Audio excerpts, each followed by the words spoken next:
Welcome everybody. Tim Goff here, your host of the Taking Care of Business podcast, the CEO and founder of myGroundForce. I'm really excited today to have back for his third appearance on our series, Matt Woodruff. Matt's the lead analyst in aerospace and defense for credit sites, and he follows in particular of our interest, the package delivery types of services that are out there in the industry. Now, of note, you notice that we're behind the microphone today in a little bit different setting than we were the previous couple podcasts. We had a little technical issue in our podcast studio. So today we're going to record from the computer, and hopefully we'll be back in the studio here pretty soon. But today we're, again, excited to have Matt. He's got a great presentation for us. And without further ado, I'm just going to turn it over to Matt and let him run with the ball. Matt, thanks again for coming to the Taking Care of Business podcast. We're extremely excited to have you. Thanks so much, Tim, for having me. Happy to be back to talk FedEx. Just want to start off by acknowledging the passing of Fred Smith, who passed away a couple of weeks ago. Fred was just a legend in the industry. Of course, came up with the idea for FedEx Express, founded it in 1971. With a revolutionary concept of establishing a hub and spoke system with an integrated air-to-ground system for overnight deliveries, just really transformed the industry. He was also just a great guy. You know, he served as a U.S. Marine Corps officer during the Vietnam War. He was well known for his philanthropic efforts as well and his commitment to veterans' causes. So just want to say our thoughts go out to the Smith family and the broader FedEx family as well on the passing of Fred Smith. You know, Matt, if I might jump in here, have not told this story, I don't think, with you. First of all, Fred Smith is a war hero. He didn't just serve in Vietnam. He has a Silver Star with a V for Valor, and he has a Bronze Star with a V for Valor. The man has 2 Purple Hearts, or had 2 Purple Hearts. If you read his Silver Star citation, look, the man was a hero. There's no question about it. Way before he was famous, he was doing his country proud. And, you know, just the kind of guy that you know, you want to have on your team, right? And he's just an awesome guy. And then along the way, an interesting story. I was at Jim Barksdale's house back in April. You know, I worked in a company for 8 years that was owned primarily by Jim Barksdale. You know, he and Fred were best friends. Jim was CIO, sales, COO at FedEx for almost 20 years, and then stayed on the board all the way until 2018 when he aged off at 75. He lives in Jackson, Mississippi, pretty close to Fred. And when I was with Jim back in April, he mentioned that he had been up to see Fred and that, you know, Fred had cancer and he was having a tough time. But he was the same old Fred, still the Marine, you know, in the jungle in Vietnam, that kind of guy. So just an awesome guy, you know, lives in the same house he always lived in, drove an old beater pickup truck. He was not infatuated with himself at all, a very humble man, and, you know, worth $5 billion. And he had every reason to maybe puff up, but he never did that once. The other thing that's often missed about when you talk about Fred Smith is he innovated his way from 1971 all the way until this year. FedEx has always been an innovator, kind of made its name in delivering overnight documents for businesses, right? That was really what kind of drove the success in the early years, pre-email, pre-e-sign kind of stuff. And then he evolved that over time, knowing what was coming. He got into the ground business in '98 before the overnight service of documents had begun to decline. And then he just continued to innovate the company along the way. And look, he changed American business forever. If you think about icons in the history of the American economy, you can't talk about those without talking about Fred Smith. So all of us that worked with or for FedEx, covered FedEx, we're all blessed to have been in a situation, you know, where we worked for or in this situation covered a company like FedEx. I mean, say a lot of things about FedEx, but it's always 100% above board. It was run by an honest, humble man, and I think that culture is everywhere inside FedEx, and that's not true in American business all the time. So we're all blessed to have had that experience. So thanks for that time, man. I have more respect for Fred Smith than I can probably put into words. I mean, a man with a silver star, a bronze star, and 2 Purple Hearts. I don't care if he never did anything else. That's a better life than a lot of people ever get the chance to lead. So we're fortunate to have him as an American. Thanks, Matt. Appreciate that, Tim. Appreciate that perspective, and certainly will be missed. Start off here with a look at the FedEx stock and how it's been doing. On a relative basis, doing a little bit better than the last time we spoke. It has been outperforming UPS over the last 3 years or so. It's been mostly flat, though, kind of a flat situation from the stock, and has underperformed kind of the broader transportation industry, certainly underperforming the S&P 500. But largely sideways, which compared to its biggest peer in UPS, it has been okay. And I think for me, the biggest reason why it's been flat and not down as much as UPS has just really been the starting point. The valuation on FedEx stock has always been pretty cheap, and so even though some of the estimates have come down, as we'll get into in a bit here, it's been able to kind of tread water. Whereas the UPS stock has been relatively expensive in terms of the multiple that the market has been assigning to that stock. So when they've had some troubles lately with their volumes and just kind of overall economic weakness, it definitely hit their stock a lot more significantly than FedEx. So overall, FedEx, treading water here. We'd like to see it increase, and we'll see if they're able to turn that around.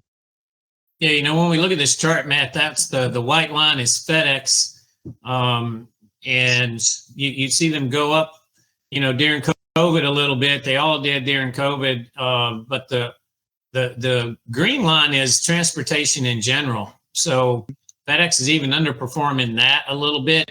And one of the things that I noticed in this chart is, the recovery that started in the broader transportation industry. If you follow that green line over the past few quarters, FedEx is trended up a tad, but not as much as the broader industry at large, transportation at large. And you can say it's even worse for UPS. And look, those of us in the contractor community, or should I say the service provider community, hey, we feel that. We don't know what's going on with that, but we feel it. What do you think explains that? Is it the type of business FedEx and UPS are in, or what's going on in transportation at large versus why package carriers like FedEx and UPS are struggling? Sure. So, I'd say over this time frame, one of the things that we've seen in the broader industry is that trucking in general has just been extremely difficult. You had that kind of post-COVID period where you had a lot of entrance into the trucking industry. It increased the supply quite a bit, and that was in response to, at the time, which was a relatively high demand. So it was an appropriate kind of supply level response. And since then, the trucking industry has really had 3+ years of just a difficult, oversupplied environment where just not a lot of pricing power. But what you see in the transportation, the positive returns on the broader transportation sector is really just the railroads. And so the railroads in that environment where you had pricing pressure for the trucking side, they have actually done extremely well. And particularly so with their intermodal offering. So with the intermodal offering, of course, they compete against trucking, and they offer that service at significantly lower price than what a full truckload load price would be. And they have been able to sustain very high volumes as a result. And then the other things that the railroads that are exposed to commodities, things like coal, which has actually been extremely hot, over the last few years. Been a very good place to be and very profitable volumes for them. It's just not an area, where the package folks are involved in. Instead, the package folks are much more exposed to, of course, last minute delivery is super important for them, but then also just the broader consumer. And the consumer has shifted their spending patterns, of course, away from stuff into services over the last few years. And so they've felt that too. So it's a lot of it's mix. And I'd say the railroads have definitely done better. And that's kind of driven the broader transportation sector. Yeah, we're going to cover about Drive and 2.0 more, but certainly one of the FedEx goals is to take advantage of that, right? And use more rail to reduce the number of truck runs, particularly coast to coast. So I'm looking forward to hearing more about that as we go along. All of that volume that makes its way from the container yard onto a train is volume that's not transported by service providers. So that's clearly, at least on the Linehaul side of the contractor world, that's a big impact. For sure, no doubt. All right, we put a slide in here on, this is some data that Pitney Bowes puts out on the parcel industry as a whole. I think it's a pretty good one because it gives you a sense of what's going on in the industry. And if you see here, the top chart here shows you the overall volumes have been increasing in this environment, even if they've been relatively flat since that 2021 peak that I talked about. So the big growth in 2020, of course, with COVID came down quite a bit. And then relatively flattish ever since. And if you take a look below here, you see how the individual companies have performed, and including U.S. Postal Service. It may come as a surprise to some people to see how much success the U.S. Postal Service is having. So in 2024, their volume was actually up 3.2%, very solid growth, driven by the U.S. Postal Service's Ground Advantage, which is their newer ground service, which offers very affordable pricing, which many shippers have taken advantage of. Of course, everyone's aware Amazon's growing like crazy. Amazon grew 7% last year, and they're projected to actually be even bigger than the Postal Service by 2028. So continue dominance there. And then the other area that's been growing really, really fast is kind of what they put into the other category, which is just small local carriers that doing last mile delivery and using a lot of technology there. So the last mile delivery stuff has seen a significant increase. So a lot of startups enjoying significant growth rates there. Of course, the only one that's down out of the players here was FedEx, and FedEx was shown down 3.6% on a volume basis. So was a relative loser from a volume perspective in 2024. Volumes have turned around a little bit here to start off the year in 2025. We'll get into that more in a little bit. But I want to point out to you as well that although FedEx is fourth on parcel volume, they're actually number two in terms of, if you look at it in terms of revenue. So what that says is, FedEx is charging relatively a lot for their service compared to, say, U.S. Postal Service, which is the largest parcel carrier, but only 16% or 15.8% of the revenue that's generated by the industry. And same deal with Amazon. Amazon is delivering a whole heck of a lot of packages for not very much cost. So FedEx and UPS, the relatively higher cost providers, and certainly, being able to navigate this situation where their pricing is somewhat higher than their competitors will be a key thing that FedEx management will have to deal with in the years ahead.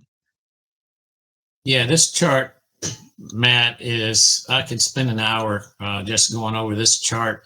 This is really kind of some key statistics that reflect what service providers have been feeling, right? So first thing is the blue columns you have in the far right there, the 22.6% growth. That's what's referred to out there now as the gig workers, right?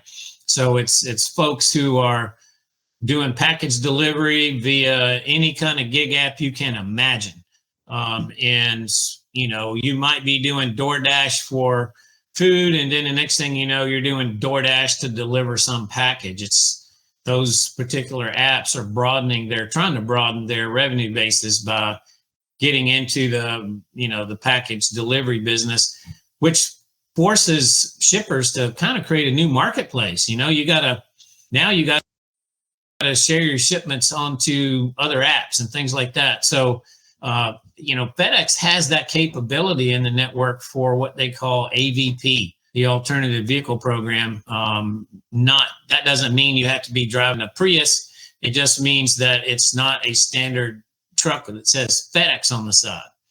And, one of the things that we're working on at myGroundForce is a new business intelligence engine for pickup and delivery contractors.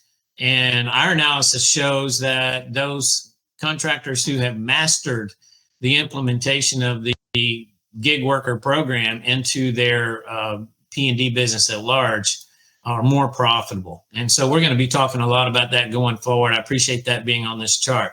The other thing for service providers to show here is that we all thought that FedEx was going to be flat to up in 2024. That's what they forecasted as we've talked.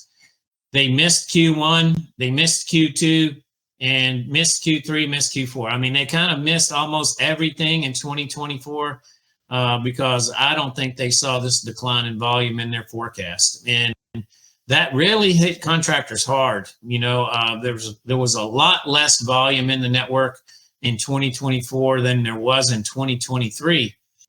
And that impacted a lot of contractor businesses. In fact, there's a lot fewer contractors now than there were. There's been some impact on the fact that some of these businesses have gone out of business, and a huge contributing factor to that, certainly not the only factor, but a key factor is a reduced in volume. And what we see in the network, I'd be interested in your thoughts on this. It's almost like real estate. It's all about being local. You can have, if you're in Savannah or you're in Houston, you are booming if you're a FedEx contractor. But if you're in other parts of the country, and some of them might surprise you, but if you're in other parts of the country, you're struggling because the volume is just not there. It's interesting how that obviously Savannah and Houston are driven by the ports, but what is going on demographically has a huge impact on what goes on with UPS and FedEx. And I think that really hit FedEx hard this year. But what I'd like service providers to see is that this top chart that Matt has here, another just outstanding chart. We talk, the pink trend line is growth in general, right? The number of packages in general. And I would have thought that we have had a tremendous drop off in the industry at large in terms of volume out there, but that's not true. This was a shocker for me when Matt and I were studying and talking about this podcast. 2018, the growth into 2019, we felt, obviously we all knew about 20 and 2021, and then kind of flat in 2022, which surprised me, but then flat again in 2023. I honestly felt in the FedEx network, beginning in mid-year 2022, we started having declining volume. And you saw it all across, almost coincided with the drive announcement. And, so it's interesting that this chart shows that in the economy at large, the volume was there. FedEx was just not winning their portion of it as they had in the past. What are your thoughts about that? Not just in 2023 and 2024, and then of course, 2025, we felt that already. But in general, what happened from 2022 on where volume stayed flat in the economy, but FedEx wasn't able to hang on to its part? So, I think it has a lot to do with the ability to deliver fast at low cost. And, this is essentially what Amazon has brought to the world. They figured out, I think of Amazon in my head as being this new upstart, but really they've been doing this for 3 decades now.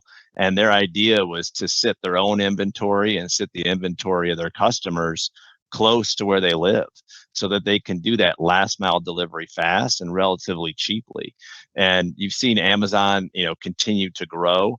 And so the relatively flat environment that you see here is really characterized by continued growth on the Amazon side. And then the other thing is you've got the other category that you referenced, which is some of these technological tech startups, whether you're talking about Uber or any other of these apps that are essentially doing the same thing. The difference is they're not going to a warehouse to pull inventory. They're actually going to a retail store or wherever that inventory sits, and they're delivering it locally, and they're doing it relatively inexpensively. So it's those things. It's no surprise we're all living that kind of environment where we rely on either Amazon or some other fast delivery service. Consumers have become used to it. They're now used to very fast delivery times at very low cost. And I think when you think about FedEx and historically what they were, of course, you go back before ground was even part of it. You're flying packages around, which is extremely high cost. Yeah, you can get it there in 24 hours using the network. You can get it anywhere in the world in 24 hours, which is a great service providing ability. But can you get it there in low cost? And the answer is no, not when you're flying things around. And FedEx's response has been to grow this ground business, which is absolutely the right way to go. But even within the ground business, you're still talking about a number of days at a cost that is at parity or sometimes even a little bit higher than some of the other shipping possibilities that are out there. So I think that's where we're at. Customers are used to fast delivery at low cost, and unfortunately for FedEx, they weren't ideally positioned for that switch. Yeah, the culture inside FedEx, they're kind of package agnostic, supplier agnostic, right? So you would think that maybe a business play to confront Amazon, who really has no peer out there, right? You've got folks who ship direct to customers. They primarily use FedEx and UPS for that.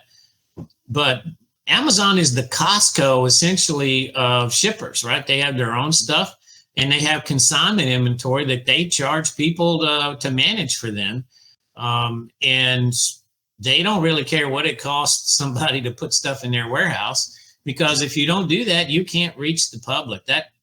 That sales platform that Amazon has is second to none.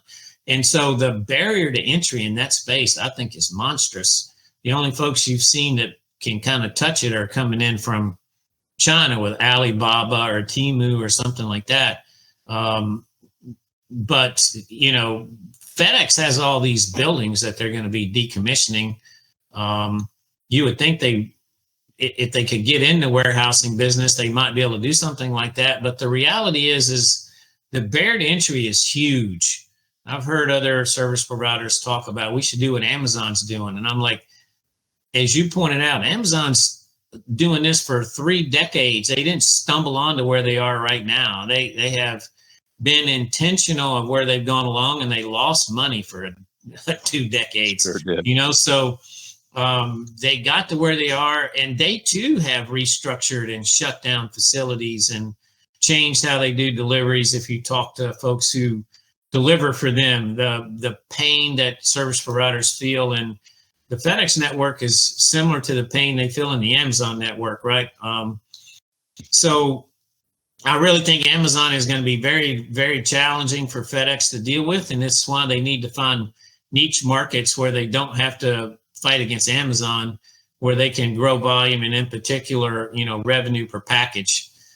Because at the end of the day, it's only about profit margin. It's less about how much you can carry and more about what you can get paid to carry what you do carry, and what's the margin on that, right? So FedEx got a ways to go on that as well. Hopefully the drive effort is, I know you're going to talk about it. I'm really anxious to see what you got to say. It's supposed to improve that margin, right? So anyway, just a great chart. I'll probably, if you don't mind, Matt, I'm probably going to make this chart available to contractors, because you can really Yeah. study this thing and then look at it in the context of your own business as a line haul service provider or as a P&D service provider. You can kind of think about what went on in your business and see exactly why that happened. I mean, that's what this chart does. I really appreciate you bringing this kind of information to us, Matt. Absolutely. Yeah, happy to, Tim. And maybe I'll just add a little bit on the Postal Service and what they're doing. You know, they did see some volume growth last year, but it had been relatively flat. Of course, the U.S. Postal Service doesn't make money, and one of the things that has been talked about recently is potentially privatizing the U.S. Postal Service, which would force them to make money. Essentially, they wouldn't be able to continue to lose money for years on end.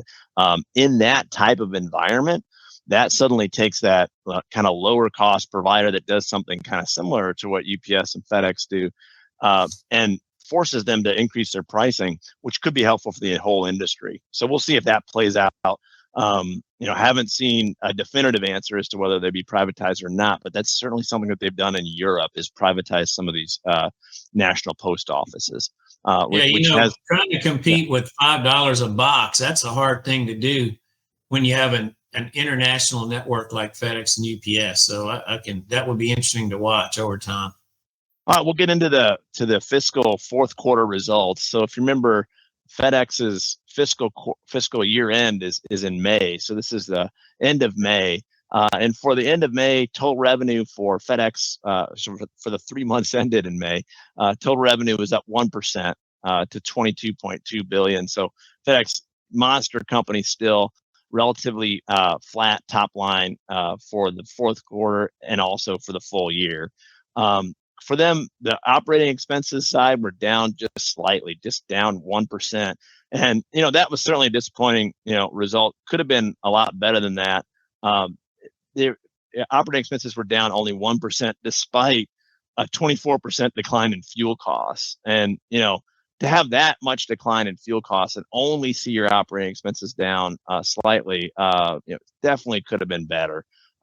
They continue to record business optimization costs, which of course is the cost of them restructuring their network, and purchase transportation costs, which is where a lot of the contractors would come in. In total, we're up 4% year over year. So 4% is the number that they recognize as an additional purchase transportation expense. From a EBITDA perspective, EBITDA was up slightly, about 7%. Margins did expand, so that was definitely good to see. Not quite as good as the Wall Street was expecting. Wall Street was expecting a little bit more. It was a miss on that operating income side, but nevertheless, growth is quite good. And of course, the first quarter this year was a negative surprise where they saw a significant decline in EBITDA. But to see growth is definitely moving things in the right direction. Just want to point you to the credit metrics slide over here. This is really what I look at as a credit analyst. It's primarily what we care about at Credit Sites is the company generating cash flow. And we look at EBITDA, we look at cash flow generation, which is cash flow from ops minus CapEx. That's kind of our primary measures here. And the interesting thing to me is when you look at the last 3 fiscal years for FedEx, you basically have a flat adjusted EBITDA going from 9.6 to 10.4 in the last 2 years. And also their cash generation has been relatively flat as well. That is despite the fact that they have claimed now that they're 3 years into the drive cost takeout program, which we'll talk about the details in a little bit. But they claim, $6 billion of cost takeout there. So if that's really the number, clearly they're spending money elsewhere. And to get to a relatively flat EBITDA figure, and we understand during this period, obviously volumes have been pressured, and that's never an easy thing to deal with, down volumes. But still, the sheer scale of the cost takeout that they're talking about just has not dropped down into their adjusted EBITDA and cash flow generation just yet. Yeah, I'm always surprised by the fact that FedEx does, $88 billion a year approximately in revenue, and their enterprise value is, 55 billion. So oftentimes you'll see enterprise value substantially higher than revenue numbers, right? So it's certainly it's a different kind of company. There's a lot of infrastructure costs. There's always a lot of capex in this type of business. But I think that what you're pointing out in terms of $6 billion in takeout, part of that was supposed to also be improving the infrastructure in spite of taking out $6 billion in cost. And I would say that the on the ground experience for most contractors has been, they haven't seen much difference in their technical interaction with FedEx since 2022. There's been some changes in websites and things like that, but in terms of technology upgrades that you see with someone like these gig companies that are the things that they're doing, FedEx hasn't done that. And, we keep waiting for that. This is going to be something that helps trigger that, but it's really hard to do when you're $88 billion. As I tell people, if FedEx was a country and revenue equal GDP, they'd be in the top 80 countries on the planet. So what FedEx is trying to do is reinvent their country. And it's easy to say, it is extremely difficult to do. And I think Matt and I talked about a little over a year ago that they plan to be done with a whole lot of stuff in 2025. And it's not much chance that that's going to be 100% implemented and completely done with the whole thing by 2027. And I would say it'll probably be after that. And we'll have to wait and see. But look, the market's not helping them right now in terms of the macroeconomic conditions. And it's working against them. They got some headwinds there. So might be more headwinds coming depending on what happens with trade policies. So they got some hard work ahead of them. And one of the things contractors must grasp is your customer is telling you they are transforming themselves and they are focused on improving their efficiencies across the board. And if you're still operating your company the way you did 5 years ago or 3 years ago, you're going to be under severe stress because FedEx is applying those efficiencies into their calculations on what they pay you. And if you do the math, the inflation in the trucking economy over the past, we'll call it 5 years, has been probably 40+%. And the increases in terms of what FedEx has paid contractors is about half of that. And so they're telling you, they're expecting you to get more efficient as they're trying to do. And these numbers bear that out, so it is interesting that $6 billion has disappeared. And of course, a huge chunk of that was just layoffs. One of the things that we've seen is you never know who's on the roster, right? So this week, this guy's running that shop, and next week, nobody ever answers his phone. And 2 months later, you find out, they laid him off 2 months ago, and now such and such at Express has that job.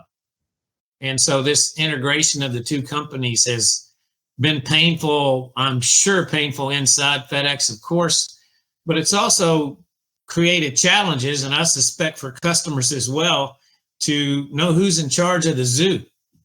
So it's a very huge, think about changing an $88 billion country into something else. Huge challenges there.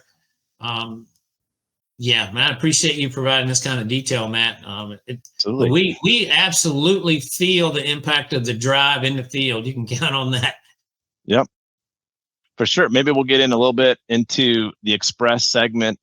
So the Express segment, as FedEx reports it today, remember they combined the ground operations into the Express operations for purposes of external reporting. So Express includes ground today. And what I like that they provided for this quarter is they gave you kind of a look at where volumes are going on a month-by-month basis, which is always kind of good to look at. For the ground folks, they saw 5% growth in March is what they reported, 4% in April, and actually grew a little bit in May to 9%, which was nice to see on the ground package side. For the U.S. priority and deferred package, also saw increases here. So this is, think of this as the airline volumes. So, despite the fact that we were talking about volume declines last year, in the early going here, volumes seem to be okay as far as the ground side and certainly some portion of the airline business. Where it's not going so good is on the international export. So think of this as, a package starting in China, for example, and coming over here to the U.S. For that type of business, that they were actually up 9% year over year in March. Then we got the news of the tariffs in April, still up, still up 3% in that time frame. And then we started seeing declines, 4% in May. The LTL business has been kind of bumping along here, small year-over-year declines, both in April and May. I got one more slide on what Express has been doing. So for the quarter for Express, their operating income actually increased $136 million, which is good to see. They were claiming some drive that's primarily due to drive-related savings, and then also the volumes that had growth. They had base yield growth, but of course, overall, the issue for them on the Express segment has been one of yield. And so the composite yield actually declined. So this is the overall yield for the entire Express business, which includes ground, declined 40 basis points. International economy was particularly bad, down 12%, with international priority actually up 11%. On the ground side, external pricing grew just 60 basis points year over year. And then air deferred yield, which is kind of the slower version of the airline related volumes, was down 2.4%.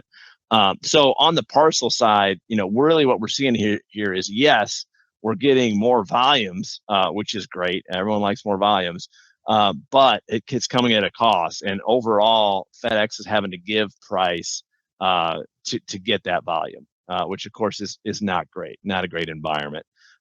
Just briefly on the air freight environment, this is really where they're seeing a significant impact relative to the economy and what's going on.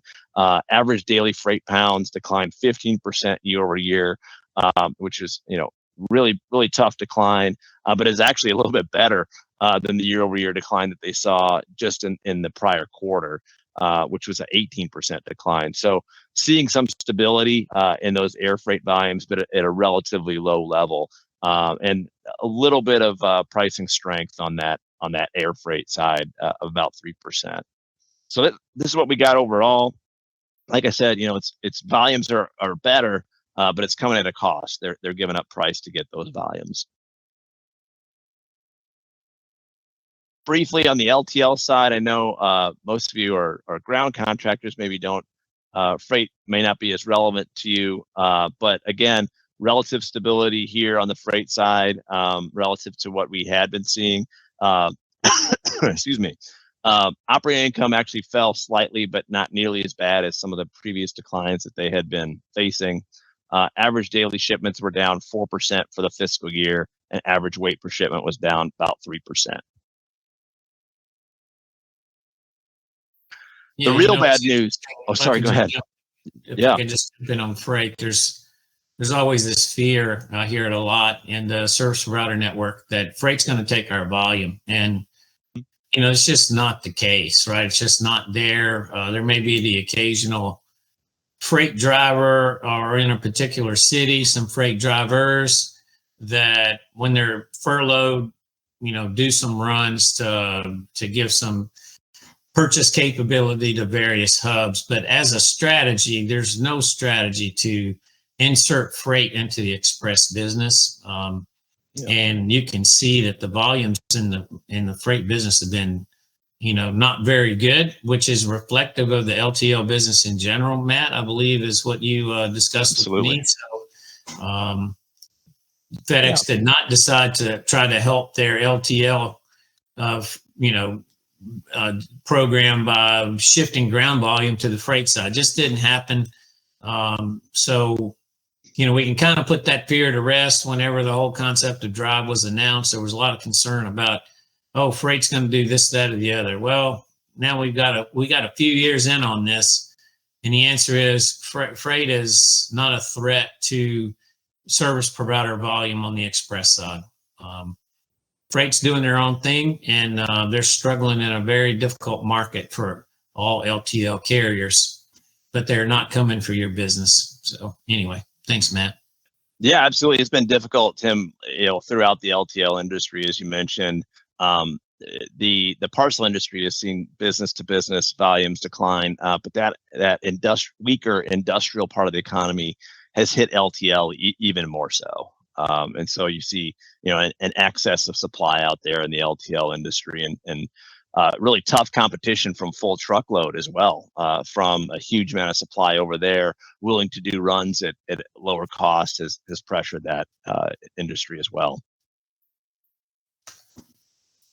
So getting into the guidance, this was the real bad news for the day, and the reason why the stock was down. FedEx essentially said because of the current trade environment, they're unwilling to give full year 2026 guidance, which of course is bad news. If they are not willing to share their view, it's probably not a great view. So they didn't share their view.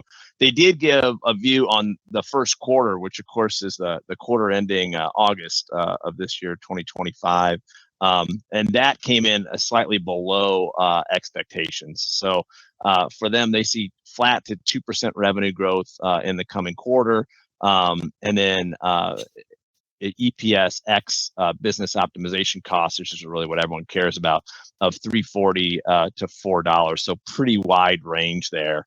On the revenue guidance side, they are talking about some of the headwinds that they've got, and one of the headwinds that they talked about was $170 million on the adjusted operating income side for the international export stuff. So again, that's the stuff that's starting overseas and it's coming into here.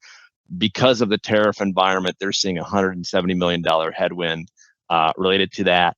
They also see $120 million related to the expiry of the U.S. Postal Service contract, which of course is a very big contract for the airline side.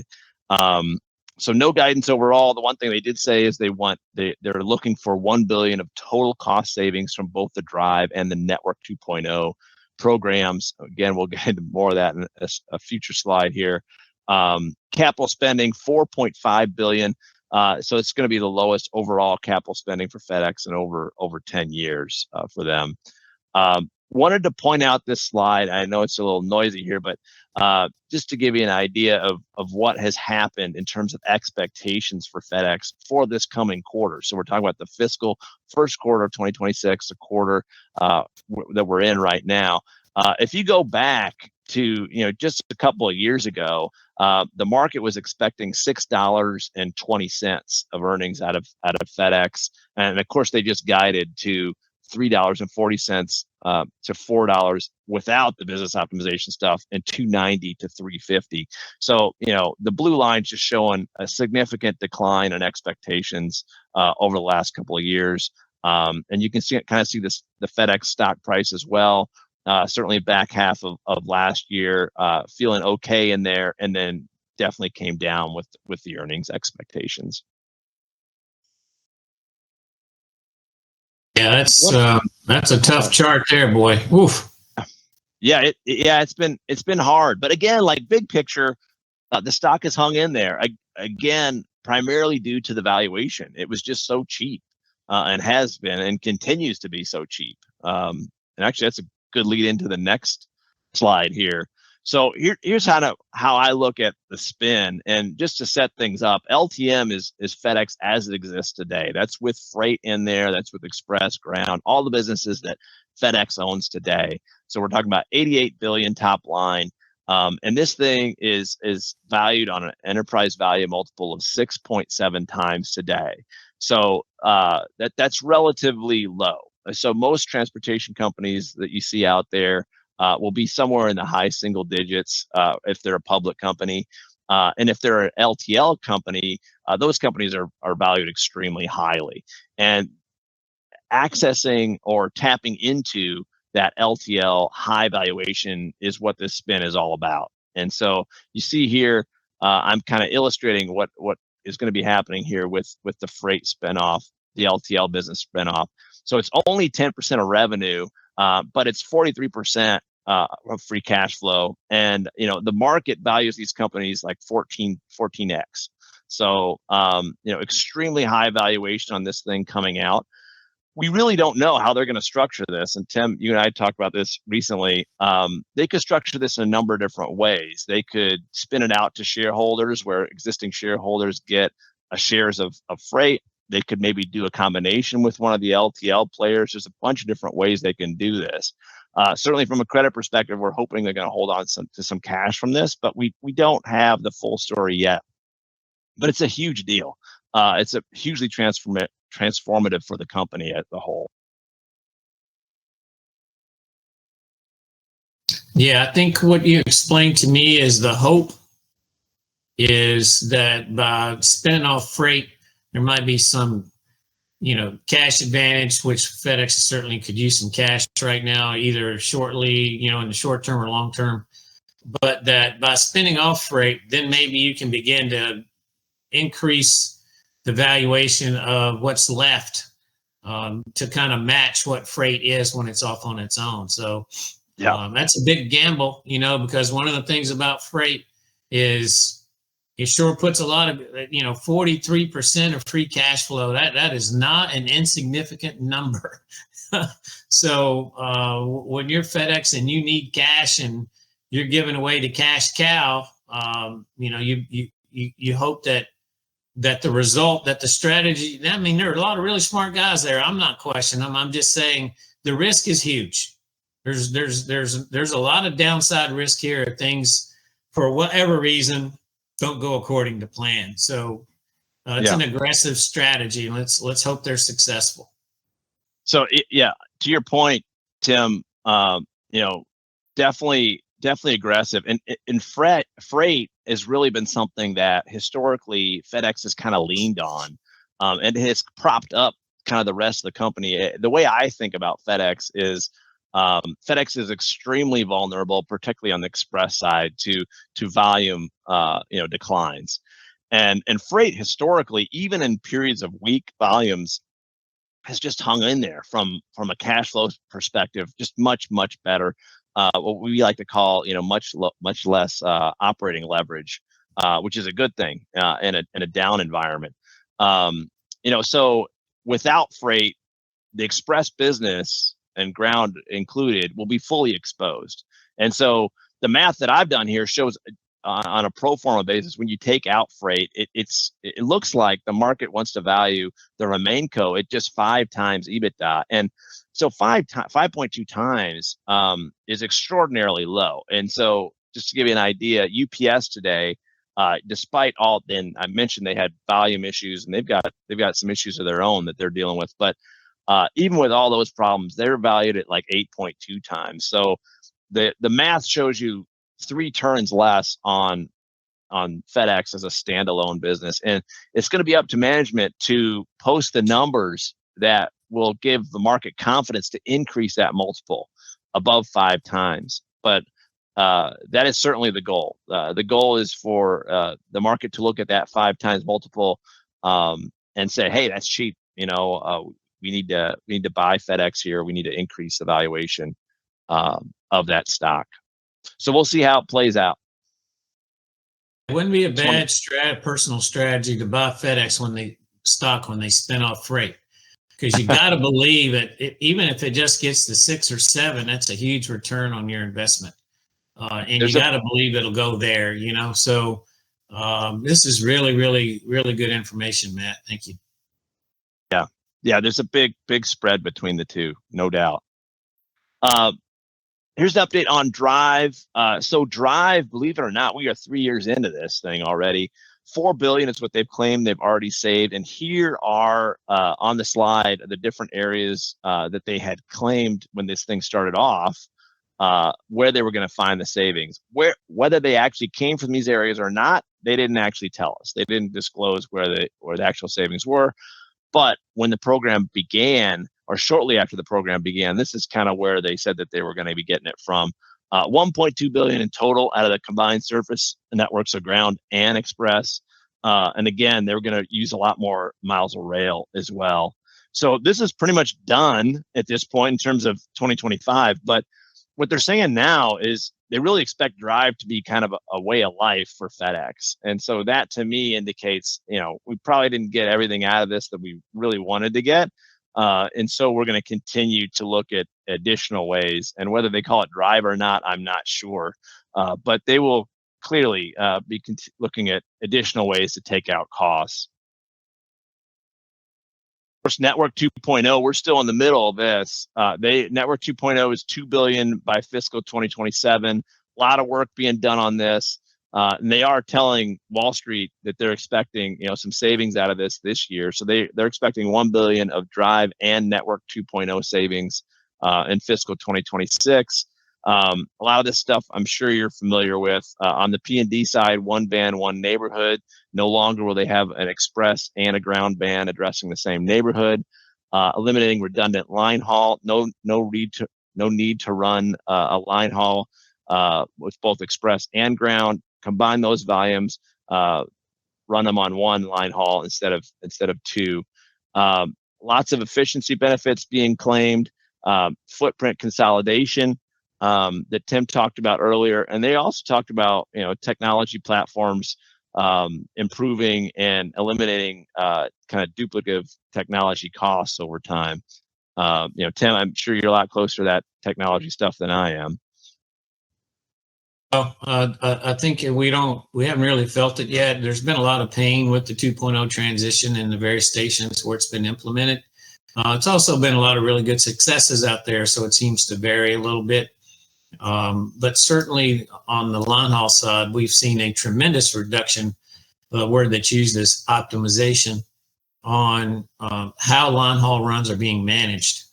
So there's just been some wholesale changes there that have dramatically impacted the service providers.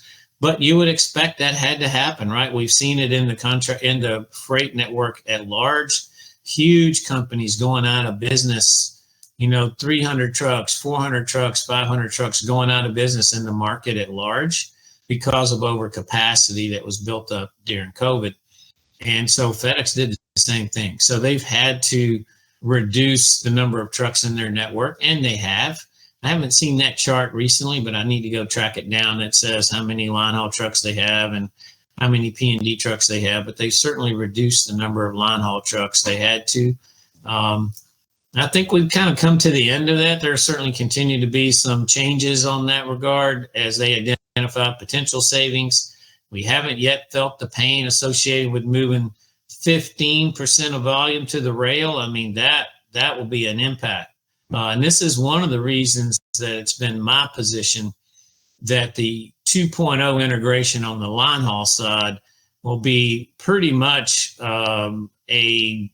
much ado about nothing, because while there will be some increased volume opportunities, there's going to be decreased volume opportunities because of the move to rail, which hasn't really started yet in earnest. It doesn't appear. So the volume is the volume. You don't magically increase volume by just changing who's carrying it, So,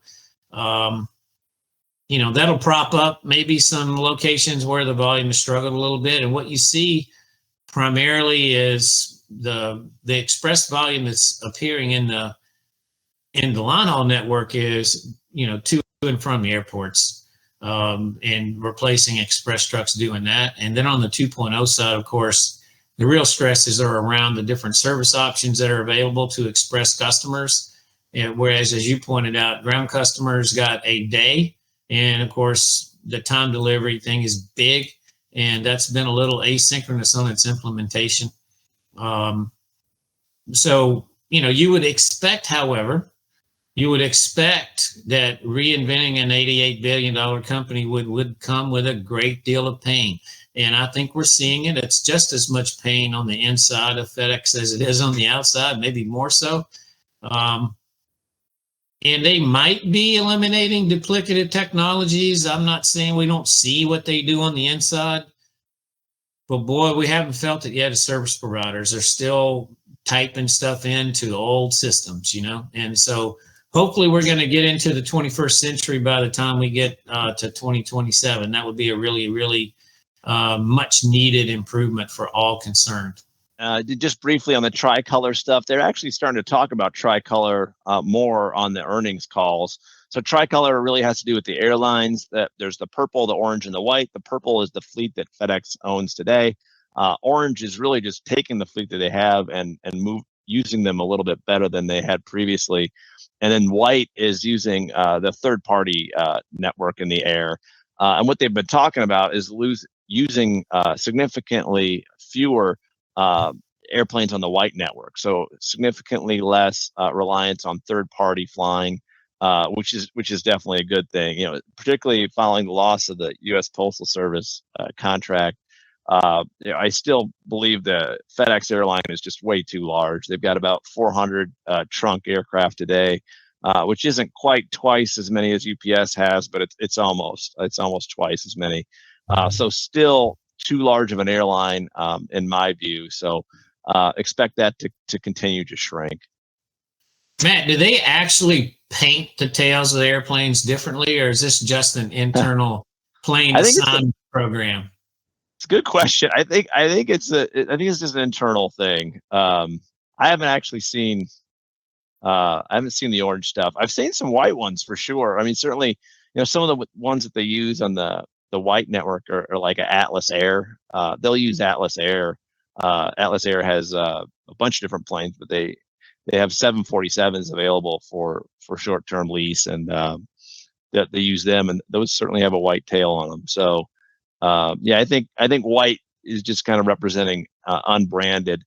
Not sure where the orange comes from, to be honest. Not sure about that one. It's probably, I can't imagine they would go to the expense of actually painting planes, but you never know. These white label networks that you're talking about, like Atlas, there's actually been a growth in that part of the industry. There's been more and more of those guys come online, and they'll fly international, and they got Amazon and FedEx and UPS volume and everybody else's volume in there, right? And this is a way for the purple and orange type or brown fleets to maybe get things done at a lower cost than flying it themselves with, because I have a lot of friends that are flying those planes, and it's been a pretty significant increase in companies doing that and the miles that they're flying. So it's an interesting thing. Yeah, and those businesses, Tim, I'm glad you brought it up, because those businesses are doing well. And one of the reasons why they're doing well is when they fly for their customers, they're not reliant on volumes. The business that FedEx has fundamentally on the airline side is a tough one, because you set up this network and you're making a guess basically as to how much volume is going to be going where on which days. And so you're kind of setting up your flights so that you're accommodating that as best you can. But the reality is it's kind of like running an airline and only selling tickets to people, when they show up, which would be, of course, an extremely difficult way to run, a passenger airline. But that's essentially what FedEx does today with its package and air freight network. It's just not easy to do. What these, third-party providers do is they just say, hey, FedEx, we're going to run this flight for you. It's going to cost, X thousands of dollars, and we're going to do it on these days for you. And it's not at all dependent on volume. So it's a much easier business to run. And actually, FedEx has talked about using some of their excess supply, some of the extra planes that they have in their fleet today to start doing some of that work. They've seen the profitability from some of those third-party companies. So we'll see how much that they do in the future. But it's certainly a much easier way to run an airline where you're running where you have the price in hand for the full flight, as opposed to hoping that you can fill it with enough packages and air freight to make it profitable. Yeah, that's a great analogy. Thanks, Matt. Good stuff there. I just want to talk a little bit about what's going on ahead of us. So up until 2026, it'll be mostly just normal course of business, earnings type stuff.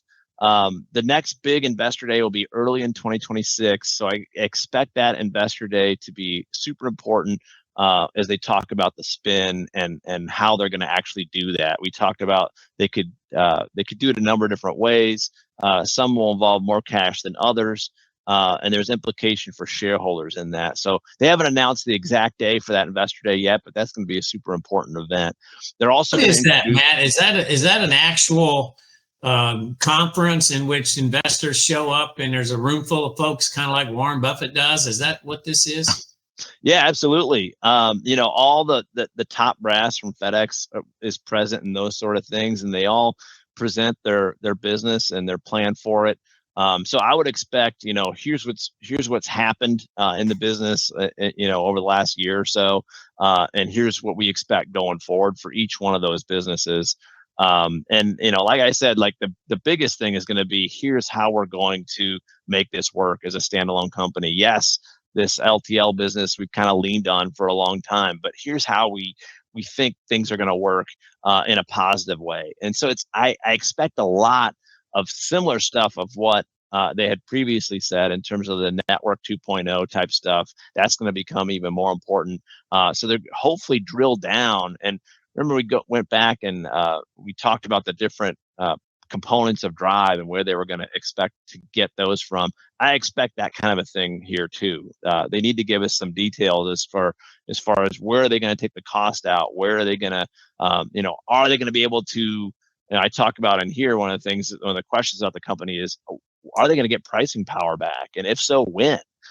Because volume's great, but if you're having to give price all the time, inflation is a thing. And certainly in recent years, we've had a whole heck of a lot of inflation. So costs don't, often go down for a significant period of time. They're going up. So we got to find a way to get pricing power. And that's going to be another big thing. And hopefully they do some tours. A lot of times they'll do tours. They'll show, here's the local operations. And it'd be great if they went into a fully network 2.0 location and show the different packages coming in from the different networks and what they're doing with the combined sort and that sort of thing. That'd be great if they can show some of the progress that they made, and hopefully demonstrate some of the technologies that they're implementing as well. So it's a big deal. It's the kind of their opportunity to shed some light on all the work they've been doing with the company. Is this usually in Memphis? Yeah, usually is in Memphis. I don't recall if they've set that location or not, but the last one they did was in Memphis. Yep. Do you usually go to that in person? Yeah, I intend on going for sure. Don't know exactly when it's going to be, but if I don't have any conflicts, I will certainly be there. It certainly occurred to me that maybe we can take the Taking Care of Business podcast on the road, and it'll be the Tim and Matt show live from the FedEx Investor Day. That might be a lot of fun to do. Yeah. I mean, I will be there for sure, Tim. So let me know. Yeah, that would be great, because that's the kind of information that goes beyond quarterly reports. It's a much more in-depth dive, and I think that we'll make plans to be there. Now, they don't probably talk about this much, but just for your information, beginning, this will be the third one this year. So 2023 was the first year in which they had the FedEx Forward Summit. And what that summit is for all contractors to come to Florida and listen to what the Ground Now Express leadership has to say about what's going on in the business and what they're expecting of contractors. So it's a 2.5 day place on the calendar for contractors, and it includes an expo of key vendors like me that show up to talk to contractors about how we might be able to help them. But it's a great opportunity. Really, I give kudos to FedEx for doing this. It's a great opportunity for individual contractors to talk to the bosses of the FedEx organization in person. And then also one of the things they do that's really cool is they bring the functional areas there. So fuel tax and scheduling and settlements and safety, all these people have their own booth. And so you can go talk to the person that's running that part of the business for FedEx. So I give them credit for trying to really get the contractor base on board for this Drive and 2.0 initiative by really going out there and meeting them in person, and so that's going to be the second full week of September this year. They moved it up a month from October. I think they figured October was impacting peak a little too much. So that's going to be in September, and then the investor days in January. It's going to be a fun few months there. So I think most of the rest of the stuff we've touched on here, it's just, FedEx has had these big initiatives, and are they going to come to fruition? All the cost savings is going to come out. Are they going to be able to stand on their own as an individual company without the LTL business? And what is all that going to look like? So this is what we're looking at, in terms of the business moving forward. Pretty straightforward stuff, but to the extent they can improve on what they've done in the past, they can have some significant stock returns, like I was mentioning, to move their valuation up towards where UPS is at. Yeah, these are definitely things that we'll be watching for going forward, Matt. We appreciate this very, very well done, detailed brief on the FedEx business. I coach guys all the time. You have to understand what FedEx is doing in their business. They have to announce quarterly numbers per federal law, and they have to be honest. They cannot lie, or they can go to jail, right? And so in that case, you should really pay attention to what they're saying, because they're telling you what they're going to do. No one should be surprised by the fact that FedEx is working really hard to optimize the entire business, because they told the world that's what they're going to do. So if you've been shocked by that, you need to pay closer attention to their announcements.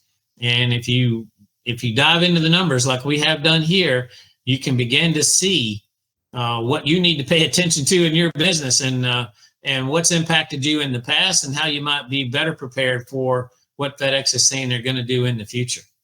Thanks again, Matt, for all this information. Really, thanks for having me, Tim.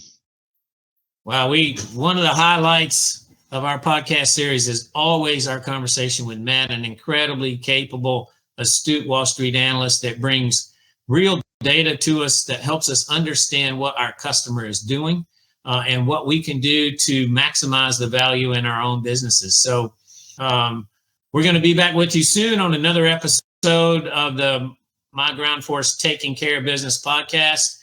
Here in the month of July, we're going to have Wayne Scott on. Wayne was formerly the CFO of the largest FedEx contractor, and he's going to be bringing real information to you on what you need to do to be profitable in this business. What are the financial fundamentals you need to pay attention to, and how do you deal with the kinds of changes that are being impacting the business in these days, and will not change. It's not like we're going back to the future at some point.